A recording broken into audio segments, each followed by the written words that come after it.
Assalamualaikum warahmatullahi wabarakatuh. Selamat datang dalam perjalanan panjang membuka lembar demi lembar sejarah yang terkubur begitu lama. Sejarah yang tidak banyak disentuh, bahkan sering ditutupi, namun jejaknya masih nyata, mengalir di antara catatan ulama, manuskrip tua, dan fakta-fakta yang selama ini jarang diungkap. Kita akan mengupas sebuah tema yang syarat ketegangan. Rahasia Yahudi di balik runtuhnya khilafah Islam.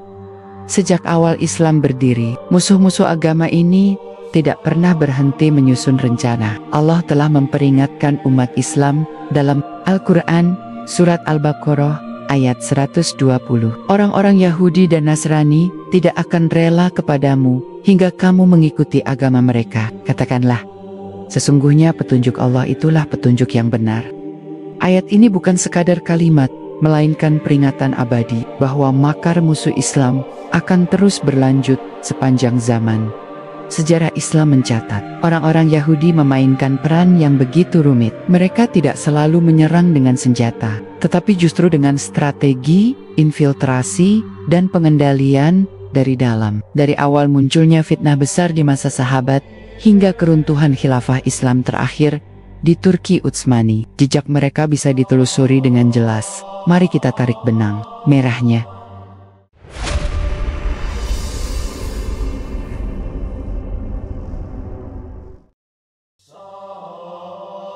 Kita mulai dari abad-abad pertama pasca wafatnya Rasulullah Muhammad SAW. Dalam catatan para ulama, muncul seorang tokoh misterius bernama Abdullah bin Sabah, seorang Yahudi dari Yaman yang berpura-pura masuk Islam.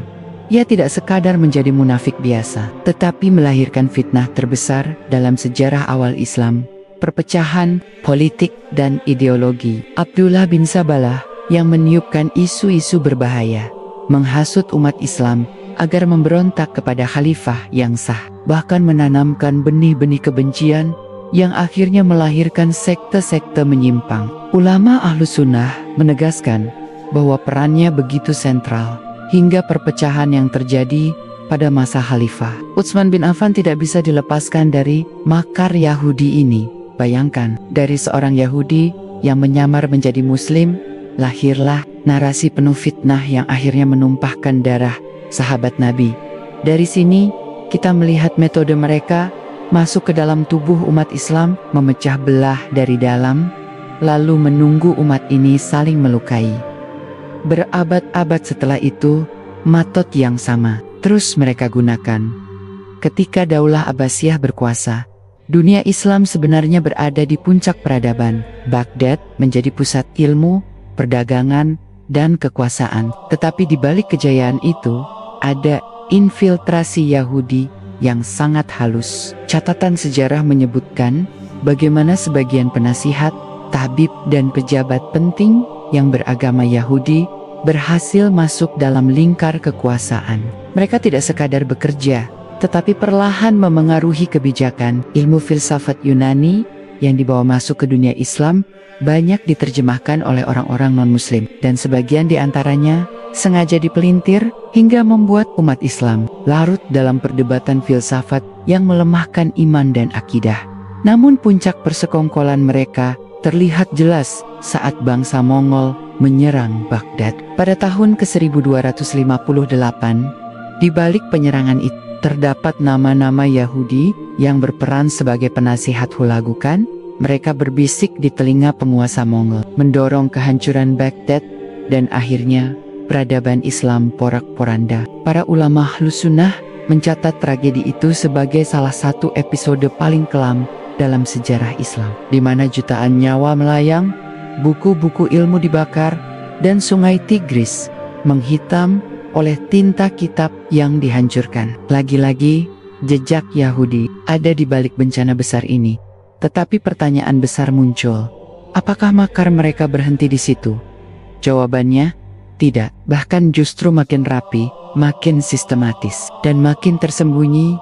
Memasuki era modern, di saat umat Islam mulai bangkit kembali dalam bentuk khilafah Utsmaniyah, Yahudi melihat ancaman besar. Kekhalifahan yang berpusat di Turki ini menguasai wilayah luas, dari Asia Tengah, Timur Tengah, Afrika Utara, hingga Eropa Timur. Jika umat Islam kembali bersatu di bawah panji ini, maka semua rencana Yahudi untuk menguasai dunia akan gagal total. Maka, mereka pun mengubah strategi. Inilah yang jarang diungkap. Di balik runtuhnya Khilafah Utsmaniyah, ada tangan-tangan Yahudi yang bekerja dengan telaten. Gerakan Freemasonry yang didirikan oleh tokoh-tokoh Yahudi di Eropa menjadi instrumen utama. Dari sinilah muncul berbagai organisasi rahasia yang menyusup ke dalam tubuh umat Islam. Mereka mencetak kader, menyebarkan ide sekularisme, nasionalisme, dan liberalisme. Semua ini dirancang untuk melemahkan ikatan umat kepada agama dan menggantinya dengan ikatan kebangsaan sempit. Di Turki, lahirlah tokoh seperti Mustafa Kemal Atatürk. Namanya selalu disebut dalam catatan sejarah sebagai sosok yang menghapus khilafah. Tetapi jarang sekali dijelaskan latar belakangnya yang penuh misteri. Atatürk tumbuh dalam lingkungan Donmeh, yaitu komunitas Yahudi yang berpura-pura masuk Islam, tetapi diam-diam masih memegang keyakinan Yahudi. Dari sinilah Atatürk menyerap ide-ide yang anti-Islam. Begitu ia berkuasa, langkah pertamanya adalah membubarkan khilafah, mengganti syariat Islam dengan hukum barat, bahkan melarang azan dengan bahasa Arab. Apa yang tidak bisa dihancurkan oleh pasukan salib selama berabad-abad, justru berhasil diruntuhkan oleh seorang pengkhianat dari dalam tubuh umat Islam sendiri, yang jejaknya jelas terkait dengan Yahudi. Disinilah letak rahasia besar itu. Khianat Yahudi tidak hanya dalam bentuk fisik, tetapi juga ideologi.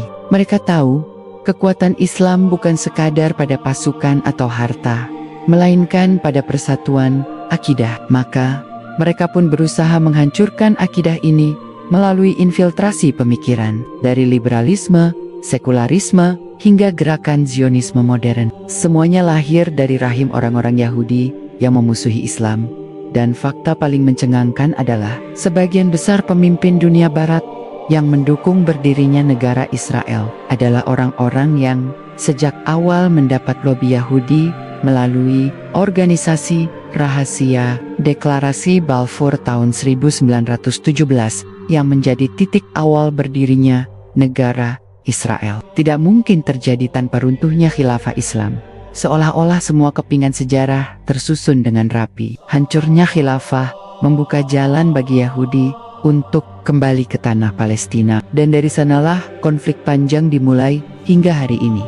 Pertanyaannya sekarang, apakah semua ini hanya kebetulan? Ataukah memang ada skenario panjang yang dirancang berabad-abad lamanya?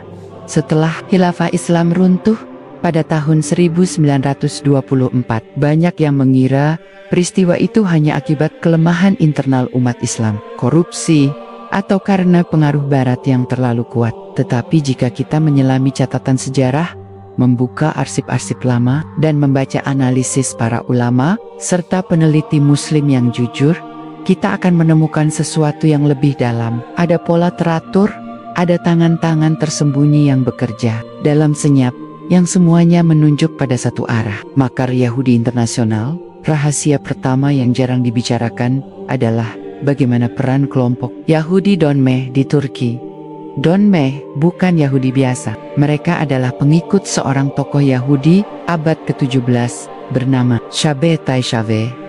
Tokoh ini pada awalnya mengaku sebagai Al-Masih bagi Yahudi, lalu pura-pura masuk Islam ketika berhadapan dengan tekanan penguasa Utsmani. Tetapi ia tidak benar-benar masuk Islam. Ia mendirikan sebuah sekte rahasia, dan para pengikutnya tetap mempertahankan ajaran Yahudi dalam bentuk tersembunyi. Mereka menikah sesama mereka, menjaga identitas, dan diam-diam menyusup ke dalam pemerintahan Utsmani yang mencengangkan. Donmeh inilah yang nantinya melahirkan tokoh seperti Mustafa Kemal Atatürk. Jika kita menelusuri latar belakang Atatürk, akan ditemukan keterkaitan kuat dengan komunitas Donmeh di Salonika, sebuah kota yang kala itu menjadi sarang gerakan rahasia. Disitulah pusat kegiatan Freemasonry, dan disitulah para Yahudi Donmeh merancang strategi untuk menghancurkan khilafah dari dalam rahasia. Kedua adalah operasi intelijen Yahudi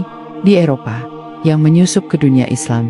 pada abad ke-19, Eropa sedang diguncang oleh berbagai revolusi. Dari revolusi Prancis hingga revolusi industri, Yahudi memainkan peran sentral dalam keuangan dan politik. Mereka sudah menguasai bank-bank besar, seperti keluarga Rothschild, yang bahkan mendanai peperangan di Eropa. Tetapi yang jarang diketahui, mereka juga ikut mendanai gerakan-gerakan revolusioner di dunia Islam. Gerakan nasionalisme Arab, misalnya, bukanlah gerakan murni dari umat Islam, melainkan hasil rekayasa intelijen Inggris dan Yahudi. Tujuannya jelas, memisahkan bangsa Arab dari khilafah Turki Utsmani.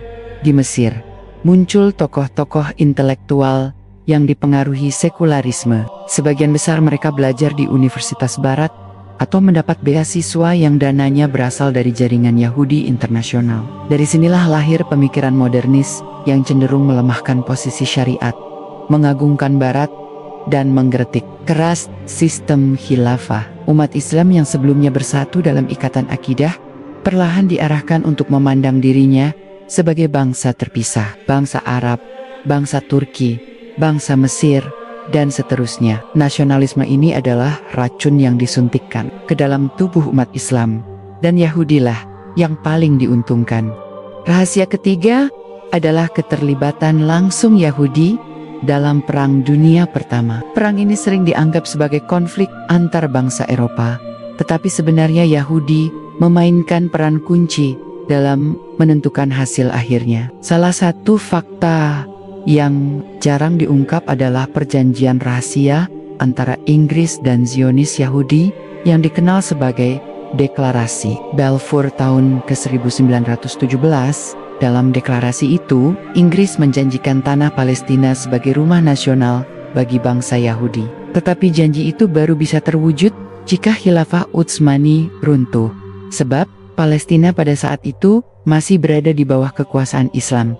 Maka, runtuhnya khilafah bukan sekadar kebetulan sejarah, melainkan syarat mutlak untuk berdirinya negara Israel rahasia. Keempat adalah strategi Yahudi memanfaatkan jaringan Freemasonry. Organisasi rahasia ini awalnya berkembang di Eropa, tetapi segera menyebar ke dunia Islam.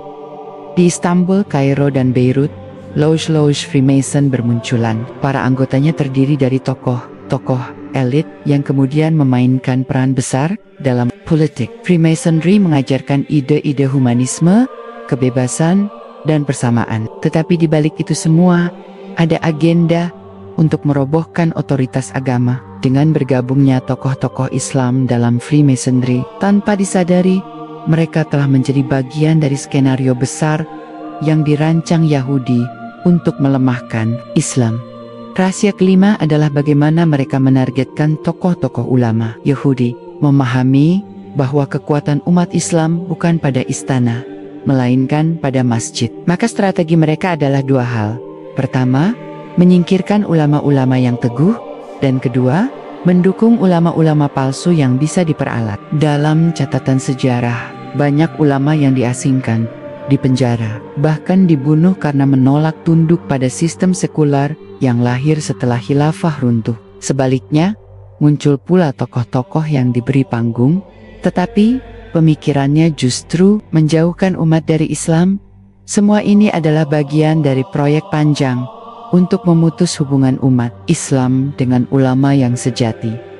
Rahasia keenam yang lebih dalam lagi adalah keterlibatan Yahudi dalam menciptakan peta politik dunia Islam pasca khilafah. Setelah khilafah Utsmaniyah runtuh, wilayahnya tidak dibiarkan utuh. Melalui perjanjian Sykes-Picot, Inggris dan Prancis membagi-bagi tanah Islam menjadi negara-negara kecil. Peta baru ini bukanlah hasil kompromi antar bangsa, tetapi murni strategi untuk memastikan umat Islam tidak pernah lagi bersatu. Dengan adanya perbatasan baru, umat Islam yang dulunya satu kini terpecah menjadi puluhan negara dengan kepentingan berbeda. Dan di balik perjanjian Sykes-Picot itu, ada tangan-tangan Yahudi yang memberi arah, memastikan Palestina dipersiapkan untuk Zionis. Jika kita hubungkan semua fakta ini, benang merahnya semakin jelas. Dari infiltrasi ideologi, operasi intelijen, jaringan rahasia, hingga perjanjian politik internasional,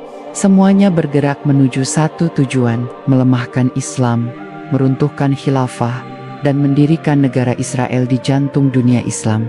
Inilah yang tidak banyak disadari umat Islam hingga hari ini. Mereka melihat keruntuhan khilafah hanya sebagai bagian dari sejarah, tetapi tidak memahami bahwa di balik itu ada rancangan panjang yang dijalankan dengan penuh kesabaran. Rancangan yang tidak berhenti hanya dengan berdirinya Israel, tetapi terus berlanjut hingga sekarang.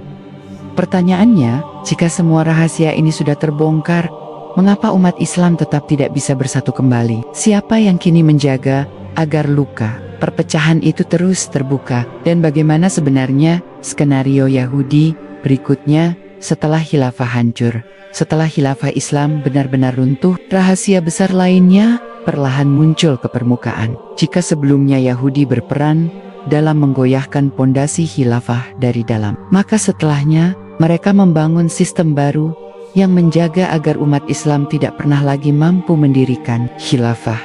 Salah satu rahasia yang jarang dibuka adalah bagaimana Yahudi langsung menguasai bidang ekonomi umat Islam pasca keruntuhan. Ketika khilafah Utsmaniyah bubar, bank-bank Islam yang berbasis pada aturan syariah tidak diberi ruang untuk tumbuh. Sebaliknya, sistem perbankan barat yang berbasis riba dipaksakan. Di Turki, Mesir, hingga tanah Arab, bank-bank Eropa yang mayoritas dikendalikan Yahudi berdiri di atas reruntuhan ekonomi Islam. Melalui bank-bank inilah, mereka bukan hanya mengendalikan keuangan negara-negara Muslim, tetapi juga menjerat para penguasa dengan utang. Penguasa yang berutang tidak bisa menolak perintah lender Yahudi. Dengan demikian, umat Islam kehilangan kedaulatan ekonomi. Salah satu faktor utama yang membuat mereka tidak berdaya secara politik. Lebih jauh lagi, ada rahasia tentang sistem pendidikan. Setelah khilafah bubar, sekolah-sekolah tradisional Islam yang melahirkan ulama sejati secara perlahan dimarginalkan. Di Turki, madrasah ditutup dan kurikulum pendidikan sepenuhnya diganti dengan sistem barat. Generasi baru tidak lagi diajarkan bahasa Arab, tafsir, hadis, atau sejarah Islam dengan benar, melainkan sejarah versi sekuler yang menjelekkan masa lalu khilafah. Fakta mengejutkan, banyak buku sejarah yang dijadikan kurikulum resmi di dunia Islam modern ternyata ditulis atau disponsori oleh orientalis Barat yang dekat dengan jaringan Yahudi. Dan begitu, mereka tidak hanya meruntuhkan khilafah secara fisik, tetapi juga menghapus ingatan generasi baru tentang khilafah.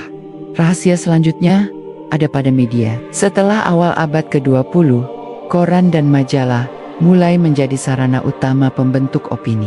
Umat Islam yang sebelumnya menerima informasi dari masjid, majelis ilmu, dan khutbah, kini diarahkan untuk mempercayai media cetak. Disinilah Yahudi mengambil peran. Mereka mendirikan dan membiayai koran-koran berbahasa Arab maupun Turki yang menyebarkan ide nasionalisme, modernisme sekuler, dan propaganda anti-khilafah. Fakta ini jarang dibahas, padahal jelas bahwa media menjadi senjata ampuh dalam mencuci otak umat. Bahkan hingga hari ini, sebagian besar media besar dunia berada di bawah kendali korporasi Yahudi yang terus mengarahkan opini agar Islam dipandang sebagai ancaman, bukan sebagai solusi. Rahasia lain yang sering dilupakan adalah peran Yahudi dalam menciptakan elit politik baru di dunia Islam. Setelah khilafah hancur, yang berkuasa bukanlah tokoh-tokoh yang lahir dari umat, melainkan mereka yang dipilih, dilatih, dan dipoles oleh Barat. Sebagian besar dari mereka memiliki hubungan erat dengan jaringan Yahudi internasional. Di Mesir misalnya, para perwira muda yang akhirnya menggulingkan kerajaan banyak mendapat inspirasi dari ideologi sekuler Eropa. Di tanah Arab muncul kerajaan-kerajaan baru yang mendapat pengakuan Barat, padahal legitimasi mereka berasal dari dukungan asing, bukan dari umat. Ini adalah rahasia penting. Penguasa Muslim pasca khilafah kebanyakan berdiri bukan karena kekuatan umat, tetapi karena restu kekuatan global yang dikuasai Yahudi. Rahasia yang lebih mengejutkan lagi adalah proyek pecah belah berbasis sekte. Setelah umat Islam dipecah secara geografis melalui perjanjian Sykes-Picot, mereka juga dipecah secara ideologis. Yahudi ikut menyulut fanatisme buta antar sekte, memperbesar perbedaan mazhab, hingga menimbulkan peperangan saudara, konflik Sunni, Syiah di berbagai negara, tidak jarang dimanfaatkan, bahkan dipicu oleh tangan-tangan Yahudi. Dokumen-dokumen intelijen yang kemudian terbuka menunjukkan bagaimana agen-agen rahasia Zionis kerap mengadu domba kelompok-kelompok Islam agar saling menghancurkan, sementara mereka duduk mengatur strategi. Rahasia berikutnya adalah proyek kolonialisme budak. Setelah khilafah runtuh, Yahudi tidak hanya ingin umat Islam lemah secara politik dan ekonomi, tetapi juga secara budaya. Mereka menyuntikkan gaya hidup barat ke dunia Islam melalui film, musik, dan mode. Di Turki, pasca Atatürk, jilbab dilarang, musik barat dipromosikan, bahkan bahasa Arab dihapus dari kehidupan sehari-hari. Di Mesir, industri film berkembang pesat dengan suntikan dana asing, menghasilkan budaya populer yang menjauhkan generasi muda dari Islam. Semua ini adalah bagian dari strategi soft power untuk menjauhkan umat dari identitas aslinya. Rehezia Besser lainnya adalah proyek Yahudi dalam mengendalikan dunia akademik. Banyak beasiswa ke Eropa dan Amerika ditawarkan untuk anak-anak muda Muslim yang cerdas, tetapi setibanya di sana, mereka tidak hanya belajar ilmu pengetahuan, melainkan juga disuntikkan ideologi Barat. Setelah kembali ke negeri asal, mereka menduduki posisi penting di universitas, pemerintahan, dan lembaga penelitian. Secara perlahan, mereka menjadi agen ideologis yang menyebarkan pemikiran sekular dan liberal. Yang lebih mengerikan, sebagian dari mereka bahkan menulis tafsir dan buku agama dengan pendekatan Barat, mengikis nilai-nilai asli Islam dan memperlemah keyakinan umat. Rahasia selanjutnya menyangkut bidang militer. Banyak yang tidak tahu, pasca keruntuhan khilafah, pasukan Muslim dipecah menjadi tentara nasional yang loyal bukan kepada Islam, tetapi kepada negara masing-masing. Yahudi melalui sekutunya memastikan persenjataan umat Islam tergantung pada Barat. Hingga kini, mayoritas negara Muslim tidak bisa memproduksi senjata strategis tanpa izin Barat, yang pada akhirnya berarti tanpa izin Yahudi. Dengan begitu, jika umat Islam mencoba bangkit, mereka tidak punya kekuatan militer yang mandiri. Yang paling mencengangkan, ada rahasia besar di balik pendirian Liga Arab pada tahun ke-1945.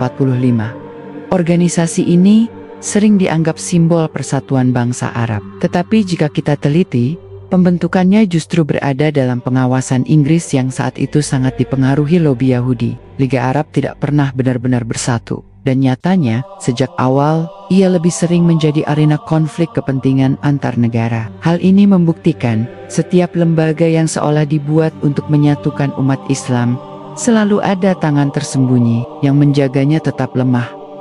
Semua rahasia ini mengarah pada satu fakta yang tidak bisa dibantah. Runtuhnya khilafah bukan akhir, melainkan awal dari sebuah skenario baru. Skenario di mana Yahudi memastikan bahwa umat Islam tidak lagi memiliki pusat kekuasaan global, tidak lagi memiliki satu komando, dan tidak lagi mampu menantang dominasi mereka di dunia. Namun pertanyaan besar masih menggantung. Bagaimana Yahudi menjaga agar rencana ini terus berjalan lebih dari 100 tahun setelah khilafah runtuh? Apa strategi terbaru mereka di abad ke-21? Dan bagaimana rahasia itu masih berlanjut di tengah umat Islam yang mulai sadar akan sejarahnya? Setelah khilafah Islam runtuh, dunia memasuki babak baru. Yahudi tidak berhenti pada pendirian negara Israel tahun ke-1948. Itu hanyalah salah satu fase. Fase berikutnya adalah memastikan bahwa dunia Islam tidak pernah lagi bersatu. Bahkan ketika umat mulai sadar, inilah rahasia besar di era modern yang jarang diungkap. Rahasia pertama adalah proyek globalisasi. Sekilas globalisasi terlihat sebagai gerakan ekonomi dan teknologi yang menyatukan dunia. Namun di balik itu, Yahudi menggunakannya sebagai alat untuk menembus batas negara dan menguasai kebijakan. Melalui organisasi internasional seperti Perserikatan Bangsa-Bangsa Dana Moneter Internasional, dan Bank Dunia. Mereka mendikte arah pembangunan negara Muslim. Bantuan yang diberikan selalu bersyarat, dengan syarat yang pada intinya melemahkan identitas Islam. Misalnya, syarat liberalisasi ekonomi, penghapusan aturan syariat dalam sistem perdagangan, atau dukungan terhadap program yang bertentangan dengan nilai Islam. Dengan begitu, negara Muslim tetap terikat pada sistem yang mereka ciptakan. Rahasia kedua adalah penguasaan teknologi informasi. Di abad 20, media cetak menjadi alat propaganda, tetapi di abad 21, media sosial dan platform digital menjadi senjata paling mematikan. Perusahaan teknologi raksasa dunia mayoritas dimiliki atau dikuasai oleh jaringan Yahudi. Facebook, Google, YouTube, Netflix, dan media global lainnya membentuk cara pandang umat Islam terhadap dunia. Algoritma mereka dirancang sedemikian rupa sehingga konten yang menumbuhkan iman, persatuan, atau kesadaran politik Islam sering dibatasi jangkauannya. Sementara konten hiburan, pornografi, dan ideologi liberal disebarkan luas, jarang disadari. Inilah bentuk penjajahan baru. Bukan lagi dengan pasukan bersenjata, tetapi dengan informasi yang meracuni pikiran generasi muda Muslim. Rahasia ketiga adalah proyek perdamaian palsu. Setelah Israel berdiri, dunia Islam terus dilanda konflik. Yahudi dan sekutunya tahu bahwa jika konflik ini selesai dengan kembalinya Palestina ke umat Islam, maka proyek besar mereka hancur. Maka diciptakanlah skema perjanjian damai yang sejatinya hanya memperkuat posisi Israel. Dari Camp David hingga Abraham Accords, setiap perjanjian damai selalu memaksa umat Islam untuk mengakui Israel. Tanpa Israel benar-benar memberi hak kepada rakyat Palestina. Lebih jauh lagi, perjanjian-perjanjian ini memecah umat Islam. Ada yang mendukung normalisasi, ada yang menolak Dengen Bijicu. Umat terus diadu domba, sementara Israel semakin kuat. Rahasia keempat adalah kontrol terhadap sumber daya alam. Dunia Islam adalah wilayah yang paling kaya minyak dan gas. Tetapi ironisnya, umat Islam tetap miskin dan bergantung pada Barat. Mengapa? Karena perusahaan minyak besar dunia dikendalikan oleh Yahudi melalui jaringan finansialnya. Bahkan di negara-negara Muslim yang kaya minyak, kebijakan harga dan distribusi tetap mengikuti arahan pasar global yang dikendalikan Wall Street dan London. Fakta ini jarang diungkap, padahal dari sinilah Yahudi mendapatkan kekuatan untuk membiayai proyek Zionis. Rahasia kelima adalah infiltrasi dalam bidang politik internasional. Banyak yang tidak menyadari betapa kuatnya lobi Yahudi dalam politik. Barat di Amerika Serikat, misalnya AIPAC American Israel Public Affairs Committee, adalah lobi Yahudi yang memiliki pengaruh luar biasa terhadap kebijakan luar negeri. Setiap calon presiden Amerika harus menunjukkan loyalitas kepada Israel untuk bisa terpilih. Akibatnya, kebijakan luar negeri Amerika terhadap dunia Islam hampir selalu merugikan umat. Perang Irak, invasi Afghanistan, hingga dukungan penuh kepada Israel, semuanya lahir dari tekanan lobi Yahudi. Dengan demikian, walaupun umat Islam berjumlah miliaran, arah politik global tetap dikendalikan segelintir orang Yahudi. Rahasia keenam adalah proyek penghancuran keluarga Muslim. Yahudi memahami bahwa keluarga adalah unit terkecil yang menjaga kekuatan umat. Jika keluarga hancur, maka umat Islam akan kehilangan benteng terakhirnya. Maka mereka mempromosikan feminisme ekstrem, kebebasan seksual, dan pernikahan sesama jenis melalui organisasi internasional. Program-program ini sering masuk ke dunia Islam dengan label hak asasi manusia atau kesetaraan gender, padahal ujungnya adalah merusak institusi keluarga. Negara-negara Muslim yang menerima bantuan asing sering dipaksa untuk mengadopsi kebijakan yang bertentangan dengan nilai Islam. Rahasia ketujuh adalah kendali terhadap dunia hiburan. Film, musik, dan serial televisi menjadi alat untuk merusak mental umat. Perhatikan bagaimana film-film Hollywood menggambarkan Muslim, teroris, primitif, dan penuh kekerasan. Sementara Yahudi digambarkan sebagai korban, cerdas, dan selalu benar. Di sisi lain, film dan musik yang diproduksi di negara-negara Muslim sendiri banyak dibiayai oleh investor asing yang membawa nilai-nilai Barat. Dengan demikian, budaya Islam semakin terkikis, dan generasi muda lebih mengenal artis daripada ulama. Rahasia ke-8 adalah penggunaan sains dan penelitian. Banyak proyek penelitian di universitas-universitas barat yang dibiayai oleh lembaga Yahudi, kemudian hasilnya digunakan untuk kepentingan politik mereka. Misalnya, penelitian tentang radikalisme Islam yang sering dijadikan alasan untuk menekan gerakan kebangkitan Islam. Umat Islam yang mencoba menegakkan syariat sering dicap sebagai ekstremis, sementara kejahatan Israel terhadap Palestina jarang disebut terorisme. Semua ini adalah perang narasi yang dikendalikan dari meja riset. Rahasia ke-9 adalah pembentukan rezim boneka di dunia Islam.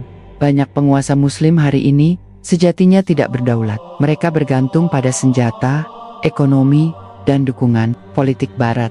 Siapa yang menolak mengikuti arahan Yahudi sering digulingkan lewat kudeta atau perang. Fakta mencengangkan adalah hampir semua kudeta besar di dunia Islam dalam 100 tahun terakhir ada campur tangan asing yang berafiliasi dan ganyuk. Dari Mesir hingga Irak, dari Libya hingga Suriah, pola yang sama terus berulang. Rahasia ke-10 adalah proyek jangka panjang Yahudi untuk menghapus ide khilafah dari benak umat Islam.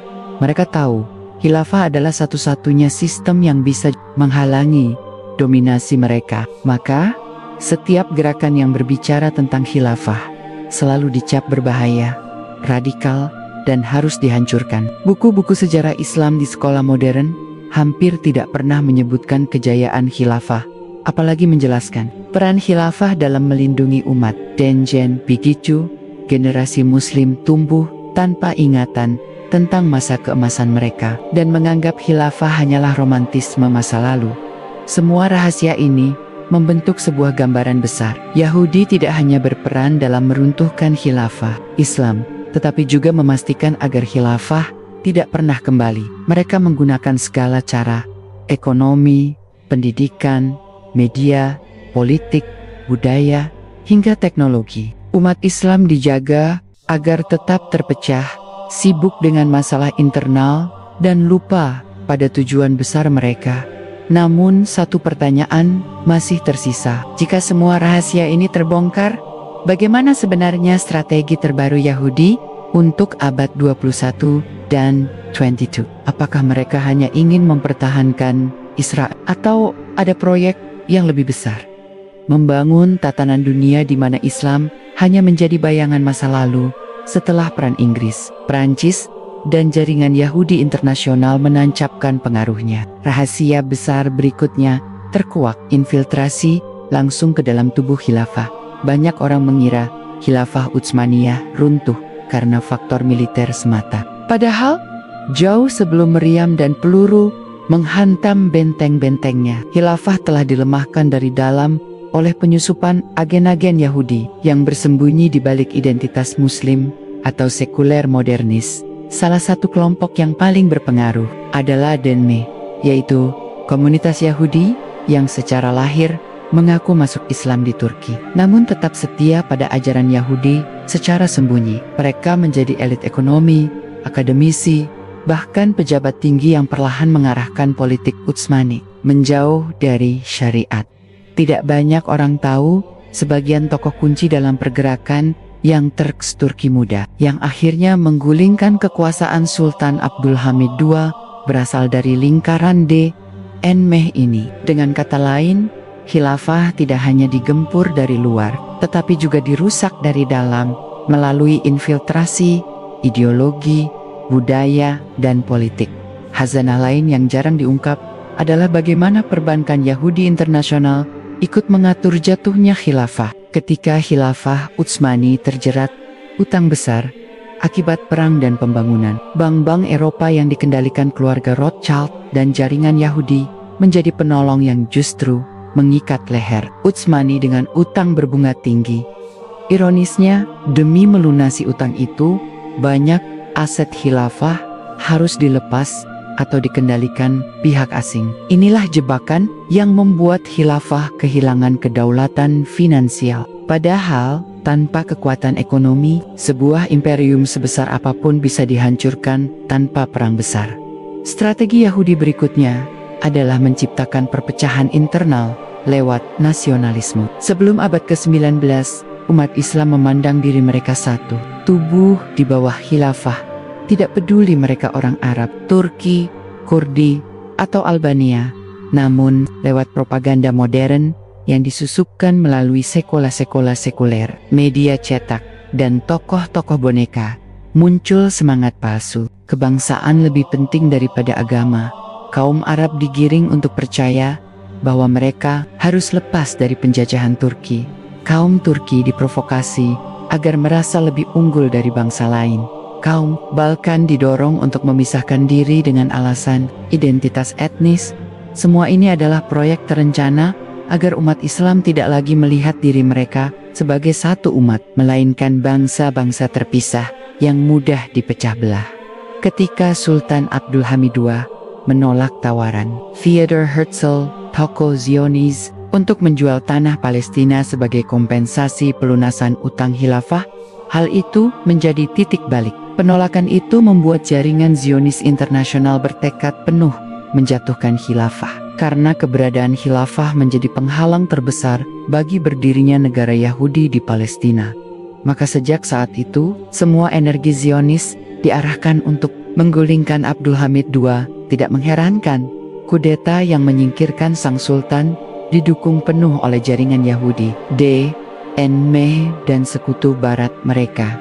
Rahasia lain yang sering luput adalah bagaimana modernisasi dipakai sebagai senjata. Modernisasi yang dibawa ke khilafah bukanlah modernisasi ilmu dan teknologi murni, tetapi modernisasi nilai, sekularisasi, liberalisme, dan pengaburan batas agama. Universitas-universitas baru yang berdiri di bawah pengaruh barat mulai mencetak generasi yang lebih bangga dengan filsafat Eropa ketimbang fikih Islam.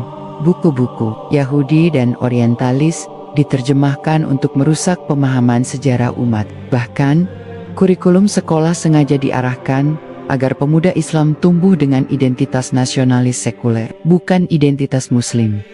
Inilah rahasia yang membuat ketika khilafah runtuh, sebagian besar umat justru diam karena mereka sudah lebih dulu diputus dari akar pemahaman agamanya. Salah satu rahasia besar yang jarang terungkap adalah peran jaringan intelektual barat dalam menciptakan narasi sejarah baru yang menjauhkan umat Islam dari warisan khilafah. Setelah tahun 1924, ketika khilafah Utsmaniyah resmi dihapuskan, tidak hanya wilayah Islam yang tercerai-berai, tetapi juga sejarah Islam sengaja ditulis ulang. Banyak sejarawan orientalis yang bekerja di bawah universitas-universitas Eropa menyusun buku, jurnal, dan ensiklopedia yang dijadikan rujukan internasional. Disinilah strategi licik dijalankan. Tokoh-tokoh besar Islam digambarkan hanya sebagai pemimpin politik biasa, bukan sebagai khalifah yang melanjutkan amanah Rasulullah. Mereka sengaja membuang istilah khilafah dan menggantinya dengan imperium Turki Ottoman, seakan-akan itu hanyalah kekaisaran etnis, bukan sistem Islam yang menyatukan dunia. Lebih dari itu, mereka juga menanamkan stigma bahwa khilafah adalah lambang kemunduran, stagnasi, dan tirani. Padahal, kenyataan sejarah membuktikan bahwa di bawah naungan khilafah, ilmu pengetahuan, teknologi, perdagangan, dan peradaban justru berkembang pesat. Strategi penulisan ulang sejarah inilah yang membuat generasi Muslim berikutnya tidak lagi merasa memiliki ikatan dengan institusi khilafah. Rahasia lain yang lebih besar adalah terciptanya elit Muslim sekuler yang sengaja dididik dengan kurikulum Barat. Inggris dan Prancis tidak hanya menjajah tanah kaum muslimin secara fisik, tetapi juga membentuk sistem pendidikan baru yang menanamkan pola pikir nasionalis, liberal, dan individualis. Dan begitu, umat diputus dari akar pemikirannya sendiri. Para lulusan sekolah modern itu kemudian menjadi pejabat tinggi di pemerintahan setelah penjajah pergi. Tapi mereka tetap membawa misi kolonial, mempertahankan perpecahan dan memastikan khilafah tidak bangkit lagi. Yang lebih mengejutkan lagi, ada dokumen arsip intelijen Eropa yang menunjukkan bahwa agenda pemisahan agama dari politik di dunia Islam adalah hasil rapat rahasia antara diplomat Inggris, Prancis, dan tokoh Yahudi internasional pada awal abad ke-20. Di dalamnya ditegaskan bahwa satu-satunya cara agar Islam tidak lagi mengancam Barat adalah dengan mematikan pusat kekuasaan politiknya, khilafah. Dan strategi itu berhasil. Setelah khilafah dihapus, muncul puluhan negara kecil yang tidak punya kekuatan global. Setiap kali ada usaha penyatuan, selalu dihadang dengan konflik internal, perang saudara, dan intervensi asing. Namun, ada satu rahasia yang jarang sekali dibongkar. Para orientalis Yahudilah yang menyusun peta perbatasan modern dunia Islam. Dari Timur Tengah hingga Asia Selatan. Garis batas negara itu ditarik bukan berdasarkan identitas umat, melainkan sesuai kepentingan geopolitik Barat. Akibatnya, umat Islam bukan hanya kehilangan khilafah, tapi juga saling mencurigai satu sama lain. Dengan semua fakta ini, jelas bahwa runtuhnya khilafah Islam bukanlah kebetulan sejarah, melainkan hasil dari konspirasi panjang, terencana, dan melibatkan kolaborasi Yahudi serta Barat. Setelah kita melihat peran kaum Yahudi dalam memecah belah umat Islam lewat politik, kolonial, konspirasi pemikiran, dan infiltrasi hukum, ada satu fakta mengejutkan yang jarang dibahas secara terbuka. Peran jaringan Yahudi dalam memetakan pusat-pusat perlawanan Islam jauh sebelum khilafah benar-benar runtuh. Rahasia pertama, arsip-arsip intelijen Yahudi di Eropa, khususnya di London dan Paris, menyimpan catatan detail tentang madrasah, ulama, dan tarekat di dunia Islam. Data itu dipakai untuk menentukan siapa yang harus didekati dengan politik, siapa yang harus dibungkam dengan penjara, dan siapa yang cukup dibeli dengan harta. Tidak sedikit ulama yang dijinakkan agar mendukung kebijakan kolonial, sementara ulama keras yang menolak dihabisi dengan fitnah, dipenjara, bahkan dieksekusi. Rahasia kedua, mereka sadar bahwa senjata saja tidak cukup untuk menghancurkan umat Islam. Karena itu, mereka menciptakan tokoh-tokoh bayangan yang tampil seolah sebagai pejuang Islam, padahal bekerja untuk memperlemah semangat jihad. Tokoh-tokoh ini sering mengajak pada Islam moderat, versi penjajah, tidak melawan, tidak mengkritik, hanya pasrah dengan kondisi. Sebuah strategi halus yang membuat banyak umat terseret dalam kompromi. Rahasia ketiga, Yahudi memanfaatkan keuangan global untuk mempercepat keruntuhan. Sistem riba yang mereka kuasai lewat bank-bank internasional menjerat khilafah dalam utang. Dengan cara ini, Daulah Islamiyah dipaksa bergantung pada pinjaman yang diikat dengan syarat-syarat politik, membuka pasar, melemahkan militer, dan menyingkirkan syariat. Hanya sedikit orang yang tahu bahwa kejatuhan khilafah di tangan Mustafa Kemal Atatürk bukan sekadar karena nasionalisme Turki, tapi juga karena jaringan bank Yahudi yang mendanai kebangkitannya. Rahasia keempat, peta baru Timur Tengah yang kita kenal sekarang, Syria, Irak, Yordania, Palestina, bukanlah produk sejarah alami. Itu hasil perjanjian rahasia yang dibuat oleh Inggris, Perancis, dan Zionis Yahudi. Perjanjian ini Sykes-Picot dibuat bertahun-tahun sebelum khilafah resmi runtuh. Artinya, kehancuran itu sudah dipersiapkan matang-matang dari jauh hari. Rakyat hanya menyaksikan eksekusi akhir dari drama panjang yang sudah ditulis. Rahasia kelima, simbol-simbol Islam juga tidak luput dari serangan. Yahudi tahu bahwa kekuatan umat Islam ada pada Syiah, maka mereka memalsukan sejarah, menyebarkan naskah palsu, dan mengaburkan makna jihad. Bahkan sampai hari ini, banyak buku pelajaran sejarah Islam di sekolah-sekolah modern justru ditulis dengan narasi kolonial yang mengecilkan peran Islam dan melebih-lebihkan jasa Eropa. Itu bukan kebetulan, melainkan strategi agar generasi Muslim tumbuh tanpa kebanggaan terhadap khilafah. Semua ini menunjukkan bahwa runtuhnya khilafah bukan hanya soal politik dalam negeri, Utsmani atau nasionalisme Turki, melainkan hasil operasi panjang Yahudi yang terstruktur, mulai dari perbankan, pendidikan, tokoh bayangan, hingga perjanjian geopolitik rahasia. Pertanyaannya, bagaimana Yahudi berhasil membuat mayoritas umat Islam saat itu rela menerima kondisi tanpa khilafah, dan mengapa sebagian ulama besar pada masa itu, bungkam atau bahkan ikut mendukung pembubaran. Itulah rahasia yang lebih dalam, bukan sekadar perlawanan, tapi pengkhianatan dari dalam yang dimanfaatkan Yahudi untuk menjatuhkan umat Islam.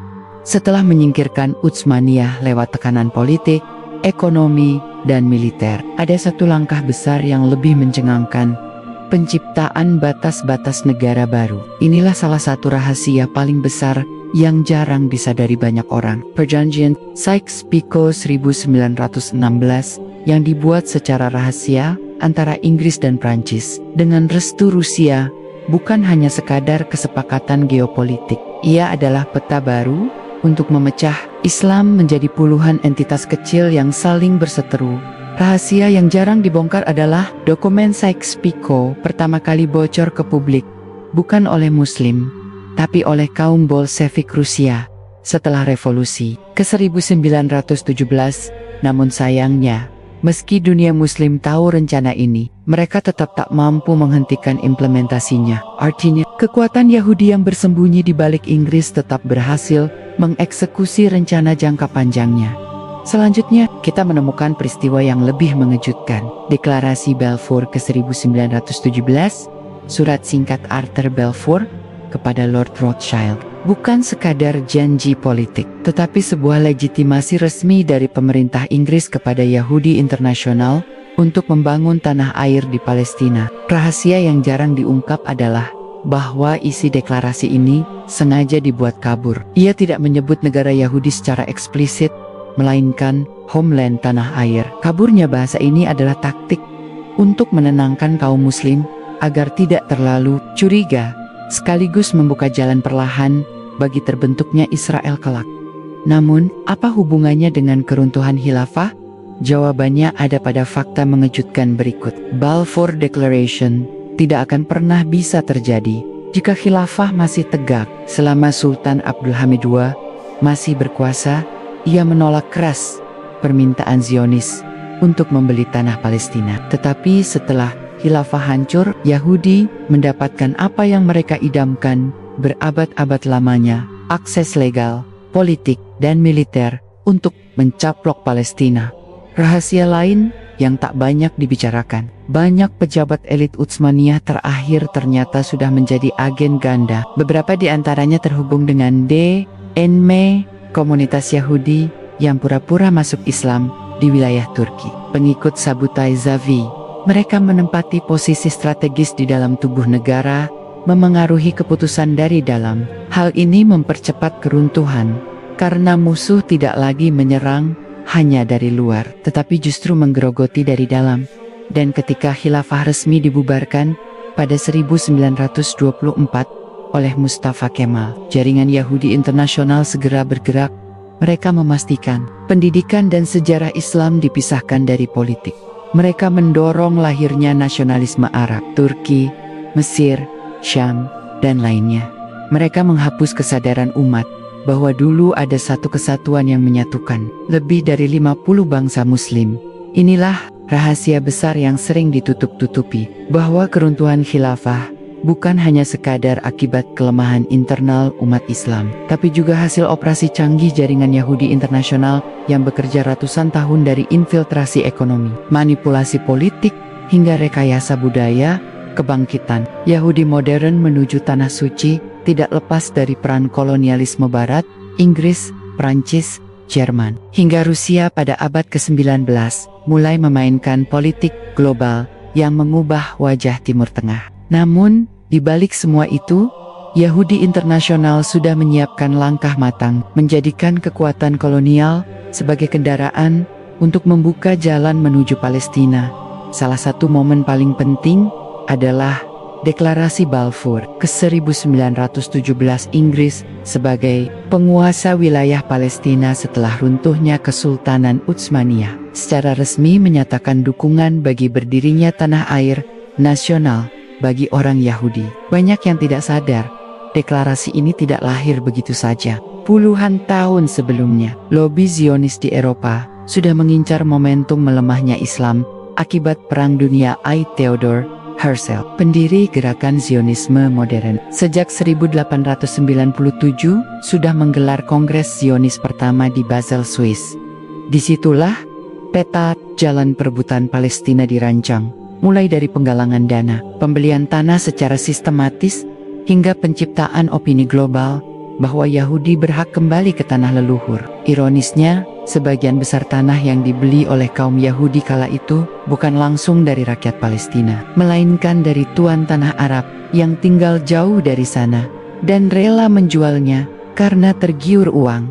Setelah Perang Dunia I, kondisi semakin berpihak pada Yahudi. Umat Islam yang selama berabad-abad berada di bawah payung Khilafah Utsmaniyah kini tercerai-berai menjadi negara-negara kecil yang lemah. Inggris dan Prancis dengan mudah membagi Timur Tengah melalui perjanjian Sykes-Picot 1916. Palestina pun jatuh ke dalam mandat Inggris, dan sejak saat itu aliran imigrasi Yahudi dari Eropa makin deras. Tahun demi tahun, populasi Yahudi di Palestina meningkat drastis. Dari hanya sekitar 10% pada awal abad ke-20, jumlahnya melonjak menjadi sepertiga pada 1930. Konflik dengan penduduk asli Palestina pun tak terelakkan. Pemberontakan rakyat Palestina melawan Inggris dan Yahudi pada 1936 sampai 1939 menunjukkan bahwa umat sadar ada agenda besar yang sedang dijalankan. Tetapi kekuatan senjata dan politik kolonial berada di pihak lawan. Menariknya, Yahudi tidak hanya memanfaatkan kekuatan politik Inggris, tetapi juga memainkan tragedi kemanusiaan. Holocaust pada era Nazi dijadikan alasan moral yang sangat kuat. Dunia Barat berutang pada Yahudi, sehingga berdirinya negara Israel dipandang sebagai solusi. Padahal, korban Holocaust kebanyakan adalah Yahudi Eropa, bukan Yahudi Timur Tengah. Tetapi penderitaan mereka dijadikan alat legitimasi untuk merampas Palestina.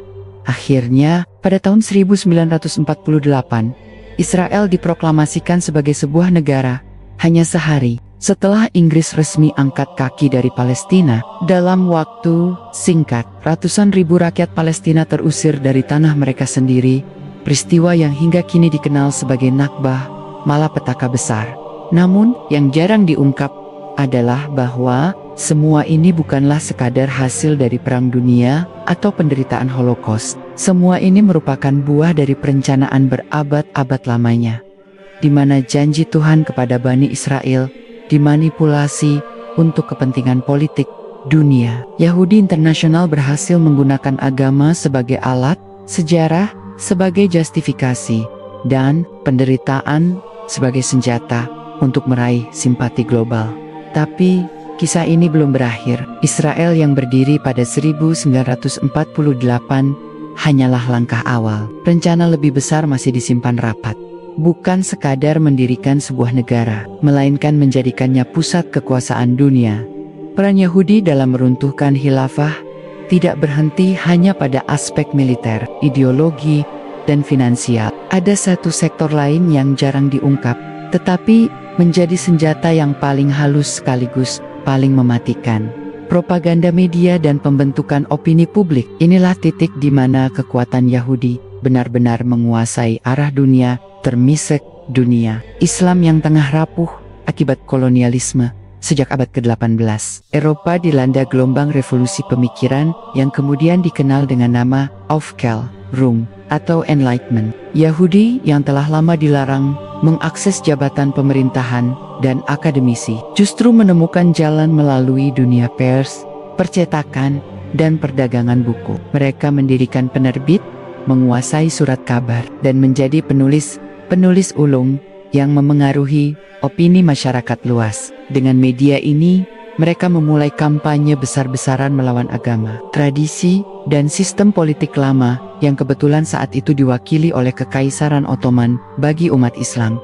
Tidak hanya itu, pada abad ke-19, banyak surat kabar berbahasa Arab, Turki, dan Persia yang secara diam-diam dibiayai oleh jaringan Yahudi atau para orientalis yang dekat dengan mereka. Tujuannya sederhana, menanamkan narasi bahwa khilafah sudah usang, tidak relevan, dan harus digantikan dengan sistem baru. Artikel-artikel di surat kabar itu sering menyanjung model demokrasi barat, mengagungkan nasionalisme, dan merendahkan peran agama dalam politik. Bagi pembaca awam, terutama kalangan muda terpelajar, yang baru mengenal sistem sekolah modern, gagasan ini terasa masuk akal dan progresif.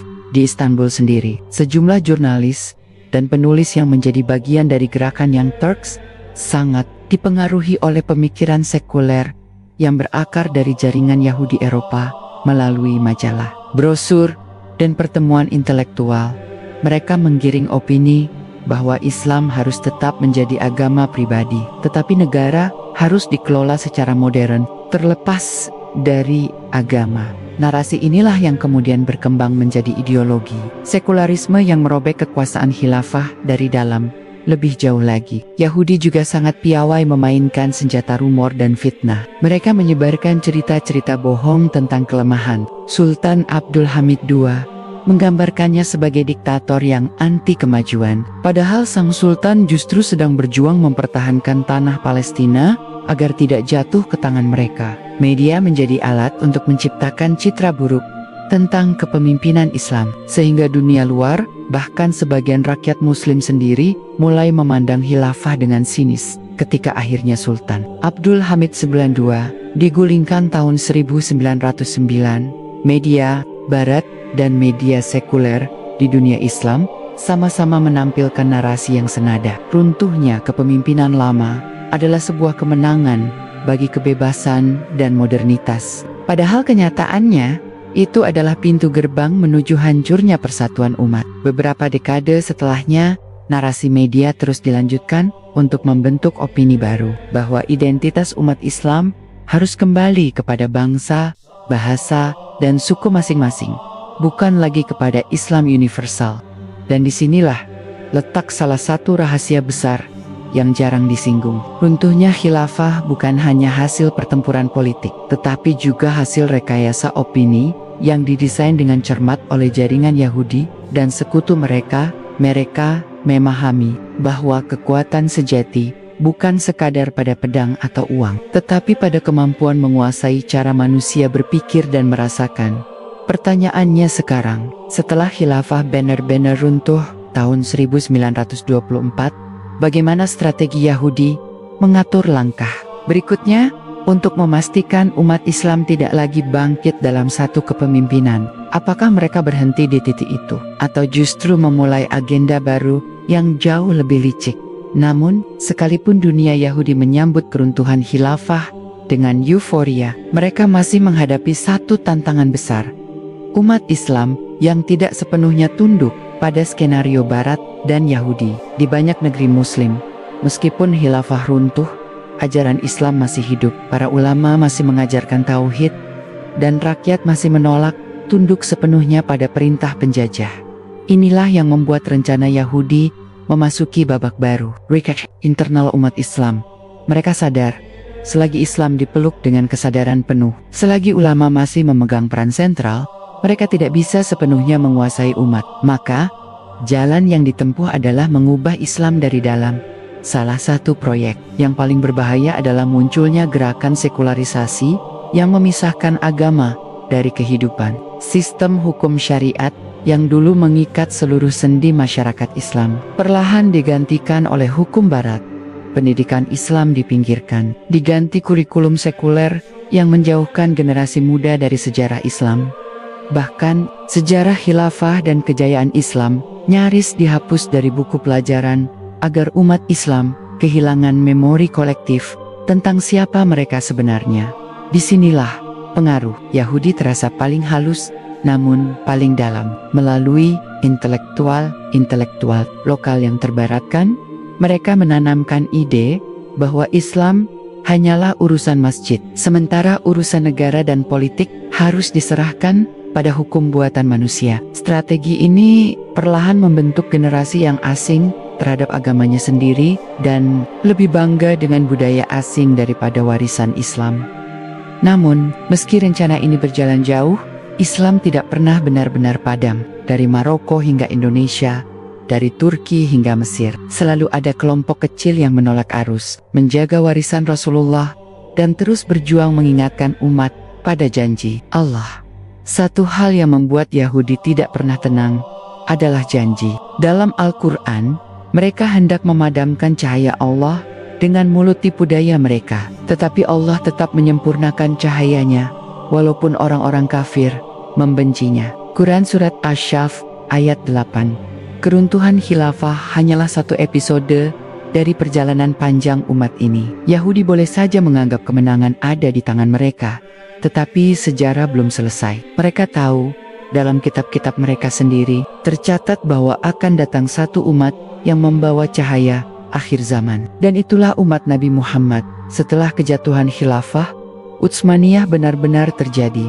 Dunia Islam seperti kehilangan kompas sejarahnya. Peradaban yang selama lebih dari 13 abad menjadi benteng utama Islam, kini hancur berkeping-keping. Namun di balik kehancuran itu, sebuah fenomena besar muncul, yaitu lahirnya paham nasionalisme Arab dan nasionalisme Turki yang ternyata tidak lahir alami dari umat, melainkan hasil rekayasa ideologi yang ditanamkan oleh Yahudi dan Barat. Kaum Yahudi sangat memahami bahwa kekuatan terbesar umat Islam bukanlah sekadar jumlah tentaranya, tetapi akidah yang mempersatukan mereka dalam satu ummah. Maka strategi utama setelah hancurnya khilafah adalah memecah belah umat berdasarkan bangsa, suku, bahkan dialek. Di Timur Tengah, nasionalisme Arab dipompa dengan gencar. Media, sekolah, hingga kelompok pergerakan dipenuhi narasi bahwa bangsa Arab lebih mulia daripada bangsa lain. Padahal, narasi ini bertolak belakang dengan ajaran Nabi yang menegaskan bahwa tidak ada keutamaan orang Arab atas non-Arab kecuali dengan ketakwaan. Sementara itu, di Anatolia, gerakan nasionalisme Turki digerakkan oleh Mustafa Kemal Atatürk. Yahudi Donme di Salonika menjadi aktor utama dalam menyusupkan ide bahwa Turki tidak perlu lagi merasa bagian dari dunia Islam, cukup menjadi bangsa modern yang meniru Eropa.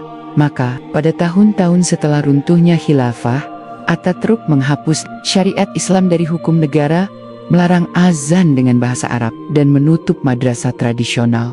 Di saat yang sama, di tanah Arab muncul figur-figur intelektual yang digadang-gadang sebagai pahlawan kebangkitan. Padahal, banyak di antara mereka adalah lulusan sekolah misi barat yang sudah terpengaruh ide-ide liberal. Beberapa di antaranya bahkan terang-terangan memuji Eropa dan menganggap syariat Islam sebagai penghalang kemajuan. Semua ini adalah bagian dari rencana besar Yahudi untuk memastikan umat Islam tidak lagi memiliki satu pusat kekuasaan. Namun, strategi Yahudi tidak berhenti pada pemecahan bangsa. Mereka juga mengarahkan pandangan umat Islam kepada musuh-musuh palsu. Sementara di balik layar, mereka merancang penguasaan ekonomi, terutama melalui bank-bank internasional yang masuk ke negeri-negeri Muslim pasca penjajahan. Sistem riba menjadi alat baru untuk mengikat negara-negara Muslim agar selalu bergantung pada pinjaman Barat di Palestina sendiri. Setelah khilafah runtuh, jalan menuju pendirian negara Israel semakin terbuka. Inggris dengan sengaja memberikan tanah dan fasilitas bagi migrasi Yahudi.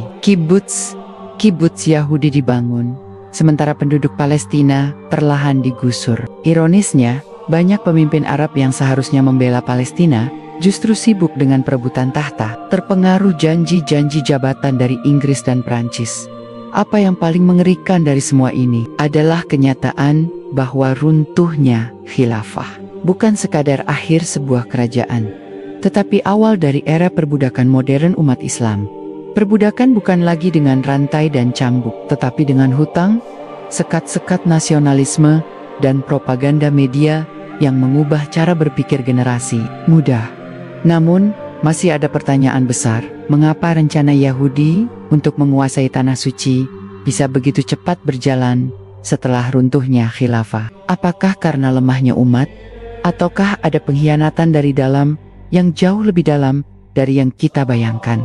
Ketika para ulama menelusuri lebih jauh, mereka menemukan bahwa runtuhnya khilafah Islam bukanlah peristiwa yang terjadi dalam sekejap, melainkan hasil dari proses panjang yang dirancang secara sistematis. Yahudi internasional bersama jaringan kolonial Barat memanfaatkan patah arang internal di tubuh umat Islam.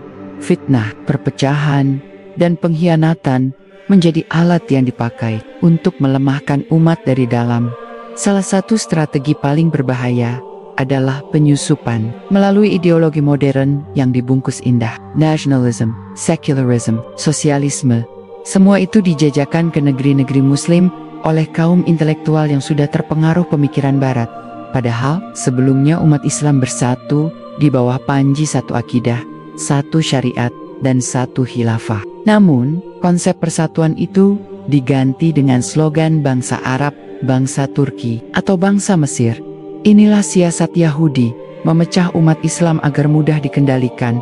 Di balik layar, tokoh-tokoh Yahudi memainkan peran penting. Kita menemukan nama-nama seperti Theodor Herzl, bapak Zionisme modern, yang rajin berunding dengan para pejabat Ottoman untuk mendapatkan izin mendirikan tanah bagi kaum Yahudi di Palestina. Ketika ditolak, Herzl tidak berhenti. Ia beralih strategi, bukan lagi melobi, tetapi melemahkan khilafah dari dalam dengan mendukung gerakan-gerakan oposisi. Dan memang, beberapa dekade kemudian, benih itu membuahkan hasil. Revolusi Turki Muda dan bangkitnya Mustafa Kemal, tokoh sekuler radikal yang kelak menjadi algojo resmi pembubaran khilafah. Namun, yang mencengangkan adalah bagaimana rencana ini didokumentasikan dalam The Protocols of the Elders of Zayed, sebuah dokumen yang isinya kontroversial, namun menunjukkan adanya pola konsisten. Umat Islam harus dihancurkan, dan kekuasaan global harus berpindah ke tangan mereka. Bagi orang, protokol ini dianggap hoax, tapi anehnya, isinya seakan-akan benar-benar berjalan sesuai realitas. Media dipakai sebagai alat propaganda, moral umat dirusak lewat budaya, ekonomi dikendalikan lewat riba, dan politik diarahkan menuju sekularisme. Sementara itu, dunia Islam dibuat sibuk dengan konflik internal. Perang Dunia I menjadi momentum besar. Kekaisaran Ottoman ditarik ke dalam pusaran perang, lalu dihancurkan dari segala sisi. Setelah kalah, tanah-tanah khilafah dibagi-bagi antara Inggris dan Prancis melalui perjanjian Sykes-Picot.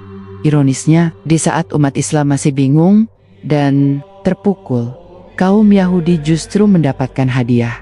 Deklarasi Balfour 1917, di mana Inggris secara resmi mendukung pendirian negara Yahudi di Palestina.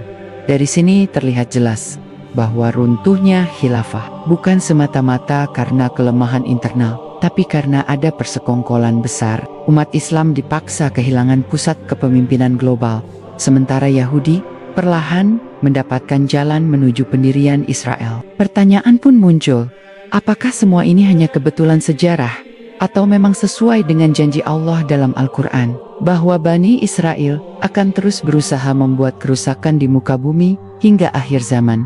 Ketika kita menelusuri lebih jauh, rencana Yahudi di balik runtuhnya khilafah Islam, tampak jelas bahwa mereka tidak hanya bermain di tataran politik, melainkan juga di medan pemikiran. Setelah dunia Islam kehilangan institusi khilafah, umat mulai terpecah pada berbagai aliran ideologi modern, nasionalisme, sosialisme, sekularisme, hingga liberalisme agama. Semua ini bukanlah sekadar tren pemikiran global, melainkan sesuatu yang dipoles sedemikian rupa agar sesuai dengan kebutuhan melemahkan umat Islam.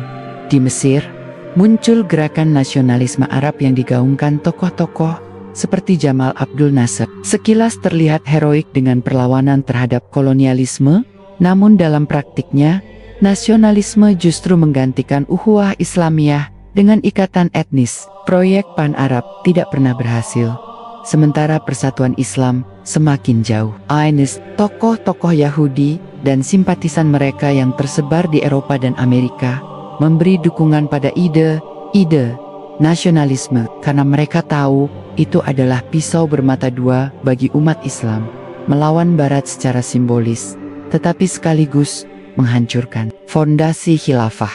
Tidak hanya nasionalisme, ide sekularisme juga menyebar luas ke negeri-negeri Muslim. Turki menjadi contoh nyata. Setelah khilafah dihancurkan, Mustafa Kemal Atatürk memaksakan sekularisme dengan menyingkirkan syariat dari kehidupan publik. Masjid-masjid diawasi, azan diubah ke bahasa Turki, dan hukum syariat diganti dengan hukum sipil ala Eropa. Tujuan besarnya jelas, mencabut identitas Islam dari hati umat, agar mereka mudah diarahkan pada sistem dunia yang dikuasai Yahudi. Di Indonesia, pola serupa terjadi dengan cara lebih halus. Belanda dan kemudian sekutu-sekutunya mendukung berdirinya ormas sekular, menanamkan sistem hukum barat, dan menciptakan elit terdidik yang jauh dari agama. Yahudi melalui jejaring internasional mereka memfasilitasi aliran pemikiran modern yang berlawanan dengan ajaran Islam, baik dalam bentuk pendidikan, sastra, maupun media. Semua diarahkan agar umat sibuk dengan debat ideologis, sementara kekuatan musuh melaju. Lebih jauh, jaringan Yahudi juga memanfaatkan sistem keuangan global. Setelah khilafah tumbang, sistem ekonomi berbasis riba semakin menggurita. Bank-bank internasional yang banyak dikendalikan keluarga Yahudi menjadi tulang punggung bagi negara-negara Muslim yang baru merdeka namun lemah ekonominya. Ketika mereka terjebak utang, otomatis mereka kehilangan kedaulatan. Hasilnya, keputusan-keputusan politik di dunia Islam kerap ditentukan oleh syarat-syarat lembaga keuangan dunia yang pada dasarnya dikontrol oleh kepentingan Barat Yahudi. Namun, strategi yang paling halus justru terjadi di dunia akademik. Tokoh orientalis Yahudi yang menulis buku tentang Islam, sirah Nabi, tafsir Al-Quran, bahkan hadis dengan sudut pandang meragukan. Sebagian pemikiran mereka masuk ke universitas-universitas Islam, lalu lahir generasi sarjana Muslim yang tanpa sadar mengadopsi pandangan orientalis. Umat mulai ragu terhadap agamanya sendiri. Inilah bentuk penjajahan intelektual yang paling berbahaya, membuat umat Islam meragukan kebenaran mereka sendiri. Semua ini tidak berdiri sendiri. Runtuhnya khilafah adalah pintu masuk. Tanpa pelindung politik, umat Islam menjadi seperti kawanan domba tanpa gembala, mudah digiring, mudah dipecah, dan mudah dikendalikan. Yahudi paham betul bahwa selama umat memiliki institusi yang menyatukan, cita-cita mereka untuk menguasai tanah suci tidak akan pernah tercapai. Karena itu, setelah khilafah jatuh, mereka bergerak cepat menancapkan pengaruh ke segala lini, politik, ekonomi, budaya, dan pemikiran. Kini, pertanyaan besar muncul. Apakah umat akan terus larut dalam jebakan ide-ide yang dibuat musuh, atau kembali pada warisan Nabi berupa Al-Quran, Sunnah, dan persatuan di bawah panji Tauhid?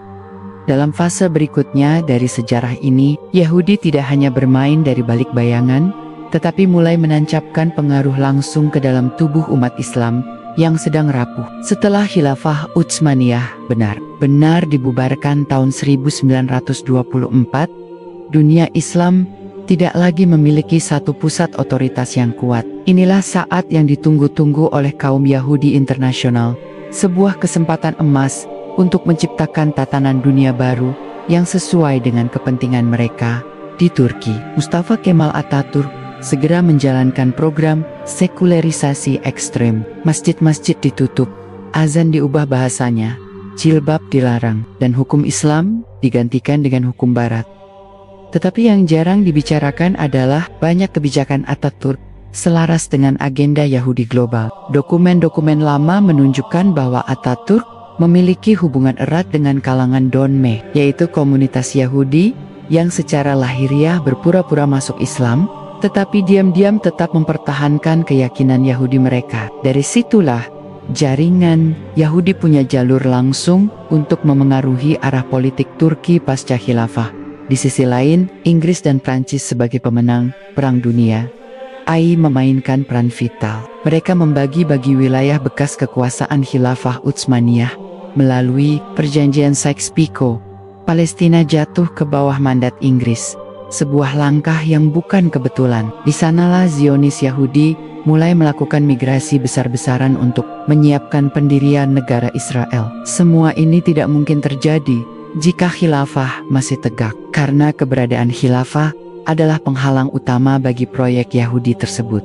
Sementara itu, di dunia Arab, para pemimpin baru yang didukung Barat mulai berkuasa. Mereka tampil dengan jargon nasionalisme, pan-Arabisme, atau sekularisme. Tetapi pada kenyataannya, mereka adalah pion-pion yang secara langsung maupun tidak langsung memfasilitasi kepentingan Yahudi. Hal ini bisa dilihat dari pola yang sama. Umat Islam dipaksa meninggalkan syariat, dipengaruhi gaya hidup Barat, dan dijauhkan dari identitas keislaman mereka. Semua itu sesuai dengan strategi Yahudi yang sejak awal ingin memecah belah umat, melumpuhkan akidah, dan melemahkan ikatan ukhuwah di balik layar. Jaringan Yahudi internasional memanfaatkan media, ekonomi, dan diplomasi untuk memastikan bahwa dunia Islam tidak lagi bangkit dengan satu suara. Mereka mendorong lahirnya sekat-sekat nasionalisme, sehingga umat Islam lebih sibuk dengan identitas kebangsaan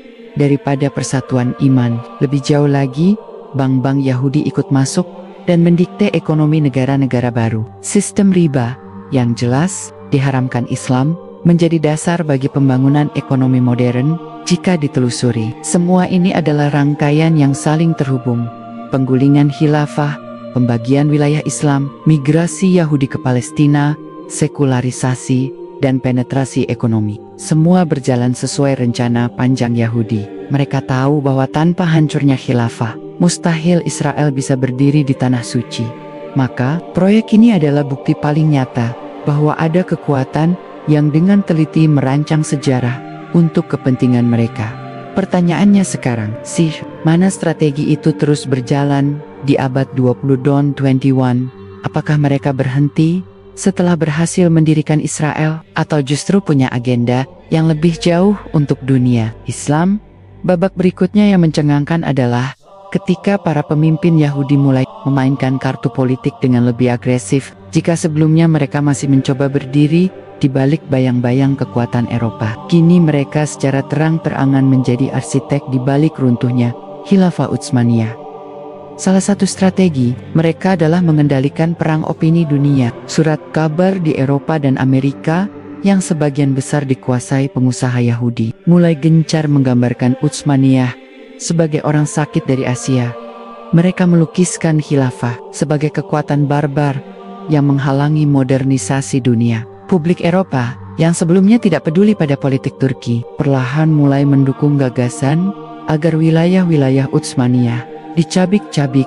Di saat yang sama, gerakan Yahudi internasional melalui World Zionist Organization memainkan peran ganda. Di hadapan Sultan Abdul Hamid II, mereka datang dengan wajah manis, menawarkan utang, menjanjikan stabilitas finansial, bahkan menjanjikan propaganda positif di Barat bila Sultan mau memberi mereka tanah di Palestina. Namun di belakang, mereka membiayai kelompok-kelompok revolusioner. Turki muda yang Turks yang berambisi menggulingkan Sultan. Runtuhnya kekuatan militer Utsmaniyah juga bukan kebetulan. Senjata, peluru, dan peralatan perang Utsmaniyah mulai langka. Sementara Eropa justru membanjiri pasarnya dengan produk modern. Yang jarang diketahui adalah banyak perantara perdagangan senjata itu dikendalikan oleh orang-orang Yahudi yang sengaja memainkan harga. Mereka menjual senjata tua dengan harga mahal kepada Utsmaniyah, namun memasok senjata terbaik dan paling mutakhir kepada musuh-musuhnya. Kunci berikutnya adalah perang rahasia dalam birokrasi. Banyak pejabat Utsmaniyah yang pada awalnya loyal, perlahan berubah haluan setelah menerima iming-iming uang, jabatan, atau bahkan paspor Eropa melalui jaringan intelijen Inggris dan Perancis yang diisi banyak tokoh Yahudi. Infiltrasi itu berhasil. Disinilah lahir konspirasi paling berbahaya. Keputusan-keputusan politik khilafah mulai diambil bukan demi kepentingan umat Islam, melainkan demi kepentingan asing. Akhirnya, Perang Dunia I menjadi momen yang benar-benar dimanfaatkan. Inggris secara rahasia menandatangani Deklarasi Balfour 1917, sebuah dokumen singkat yang isinya menjanjikan tanah Palestina sebagai rumah nasional Yahudi. Ironisnya, janji itu diberikan padahal Palestina saat itu masih berada dalam kekuasaan Khilafah Islam. Seolah Inggris sudah memastikan khilafah akan hancur dan tanah itu akan jatuh ke tangannya. Dan benar, tak lama kemudian, Khilafah Utsmaniyah benar-benar runtuh. Wilayahnya dicabik menjadi negara-negara kecil dikuasai oleh mandataris Inggris dan Prancis. Palestina secara khusus disiapkan untuk menjadi proyek besar Yahudi, pendirian negara Israel. Semua ini bukan sekadar dampak perang, melainkan hasil dari strategi panjang, permainan licik dan infiltrasi yang dirancang sejak lama. Namun, ada yang lebih mengejutkan. Runtuhnya khilafah bukan hanya karena kekuatan eksternal. Ada bukti kuat bahwa pengkhianatan dari dalam yang dimainkan oleh tokoh-tokoh Muslim yang bersekutu dengan Yahudi dan Barat menjadi faktor penentu ketika khilafah benar-benar hilang dari panggung sejarah. Bangsa-bangsa Muslim seperti tercerai-berai tanpa arah, sistem hukum mereka dipenggal, pendidikan Islam diganti kurikulum sekuler, bahkan bahasa Arab yang dulu menjadi bahasa ilmu dunia, perlahan dipinggirkan di banyak negeri Muslim. Namun, Yahudi yang sudah lama menanti momentum itu justru bergerak cepat. Mereka tidak hanya puas dengan pembubaran khilafah, tetapi juga memastikan agar umat Islam tidak bisa lagi bangkit dengan sistem yang sama. Maka disusunlah strategi panjang. Pertama, membatasi Islam agar hanya menjadi ritual pribadi, tidak lagi hadir dalam ranah politik atau hukum. Kedua, menciptakan ideologi-ideologi pengganti seperti nasionalisme sempit, sekularisme, dan sosialisme, agar umat sibuk bertengkar dengan identitas baru mereka. Ketiga, memperkuat jaringan internasional baik ekonomi, media, maupun diplomasi untuk terus mengawasi setiap potensi kebangkitan Islam. Ironisnya, sebagian besar umat Islam kala itu tidak menyadari bahwa runtuhnya khilafah bukanlah sekadar jatuhnya satu kerajaan, tetapi putusnya payung pemersatu dunia Islam dari Maroko hingga Nusantara. Umat menjadi terpecah dalam negara bangsa yang masing-masing tunduk pada konstitusi buatan manusia, bukan lagi syariat Allah. Di balik itu, banyak dokumen rahasia dari arsip Inggris dan Yahudi yang menunjukkan bagaimana mereka merancang agar umat Islam terus berada dalam lingkaran kelemahan. Salah satunya, membentuk toko-toko boneka di dunia Islam yang tampak modern dan pembaharu, tetapi sejatinya menjauhkan umat dari ajaran asli Rasulullah. Semua ini menguatkan satu hal, runtuhnya khilafah bukan sekadar peristiwa sejarah yang lewat, melainkan pintu besar menuju tatanan dunia baru yang dikendalikan oleh kelompok yang sejak awal memendam permusuhan dengan Islam. Dan dari sinilah babak baru dimulai, fase terakhir dari runtuhnya khilafah Utsmaniyah. Inggris dan Prancis yang sebelumnya bersekutu melawan Jerman dalam Perang Dunia I, ternyata sejak awal sudah menyusun rencana pengkhianatan terhadap Utsmaniyah. Mereka membuat kesepakatan rahasia yang dikenal dengan Perjanjian Sykes-Picot tahun 1916, sebuah dokumen yang benar-benar mengubah wajah dunia Islam. Dalam perjanjian itu, Mark Sykes dari Inggris dan Francois Georges Picot dari Prancis sepakat membagi tanah bekas Utsmaniyah di Timur Tengah menjadi wilayah jajahan. Palestina, Suriah, Irak, Yordania, hingga Lebanon ditetapkan sebagai daerah perebutan. Mereka bahkan tidak menunggu Utsmaniyah benar-benar hancur, namun sudah menulis peta baru di atas meja, seolah-olah jutaan umat Islam hanyalah pion di papan catur politik yang lebih mencengangkan. Zionis Yahudi yang dipimpin oleh Theodor Herzl dan kemudian diteruskan oleh Chaim Weizmann langsung melihat peluang emas. Mereka mengajukan deklarasi Balfour 1917, sebuah surat dari Menteri Luar Negeri Inggris Arthur Balfour kepada tokoh Zionis Yahudi Lord Rothschild. Dalam surat itu, Inggris berjanji memberikan tanah Palestina sebagai rumah nasional bagi orang Yahudi. Janji itu dibuat ketika Palestina masih berada di bawah kekuasaan resmi Khilafah Utsmaniyah. Artinya, tanah umat Islam dijanjikan secara sepihak tanpa hak sama sekali. Sejak itulah arus migrasi Yahudi ke Palestina mulai deras. Ribuan orang Yahudi dari Eropa Timur, Rusia dan Jerman dipindahkan ke Tanah Suci, membeli lahan secara licik, bahkan merebut tanah dari penduduk Muslim yang telah turun-temurun tinggal di sana. Perlahan peta demografi Palestina berubah. Di sisi lain, orang-orang Arab yang dipimpin oleh Syarif Hussein bin Ali dari Makkah terperdaya oleh janji Inggris. Melalui korespondensi Hussein McMahon, Inggris berjanji akan memberikan kemerdekaan dan wilayah luas bagi bangsa Arab jika mereka mau memberontak melawan Khilafah Utsmaniyah. Janji palsu ini membuat Syarif Hussein bersekutu dengan Inggris, hingga pasukan Arab yang seharusnya membela Khilafah justru berperang melawan tentaranya sendiri. Inilah titik paling menyakitkan. Khilafah tidak hanya dijatuhkan dari luar, tapi juga dari dalam oleh pengkhianatan sebagian kaum muslimin yang terperdaya. Yahudi dan Barat tidak mungkin berhasil tanpa adanya kaki tangan di dunia Islam sendiri. Setelah perang usai dan Utsmaniyah resmi bubar pada 1924, Palestina langsung menjadi sasaran utama. Inggris diberi mandat oleh Liga Bangsa-Bangsa untuk menguasai Palestina. Mandat itu hanyalah kedok resmi untuk memuluskan agenda Zionis. Inggris membuka pintu lebar-lebar bagi imigrasi Yahudi, melatih mereka membentuk milisi bersenjata, bahkan melindungi mereka dari protes rakyat Palestina.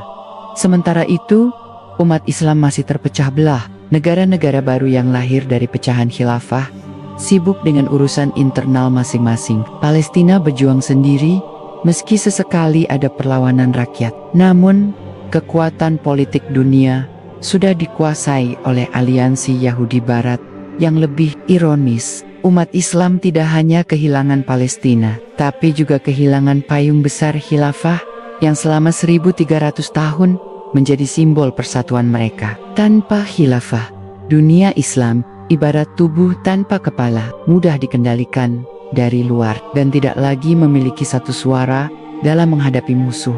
Dan dari sinilah teka-teki terbesar dimulai. Apakah semua ini sekadar kebetulan sejarah atau memang ada rencana besar Yahudi yang sudah disusun jauh sebelum khilafah runtuh?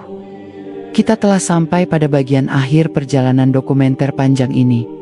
Ketika semua kepingan sejarah disatukan, terlihat jelas bahwa runtuhnya khilafah Islam bukanlah kejadian spontan, melainkan hasil dari sebuah konspirasi yang sangat panjang, terencana, dan penuh tipu daya. Dari gerakan orientalis yang menyusupkan ide-ide merusak, misionaris yang memanfaatkan celah, hingga kekuatan Yahudi yang mendorong paham nasionalisme dan sekularisme. Semuanya diarahkan pada satu tujuan, memutuskan umat Islam dari sumber kekuatannya, yaitu persatuan di bawah satu kepemimpinan.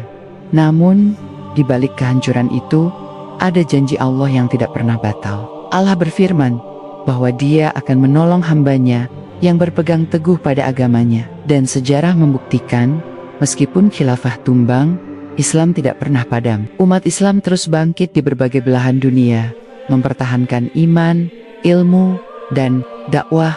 Hari ini, fakta-fakta ini bukan hanya pelajaran, melainkan juga panggilan, bahwa jika umat ingin kembali berjaya, maka mereka harus memahami siapa musuh yang sesungguhnya, strategi apa yang dipakai, dan bagaimana agar tidak jatuh pada lubang yang sama. Karena sejarah bukan sekadar cerita masa lalu, melainkan cermin untuk masa depan.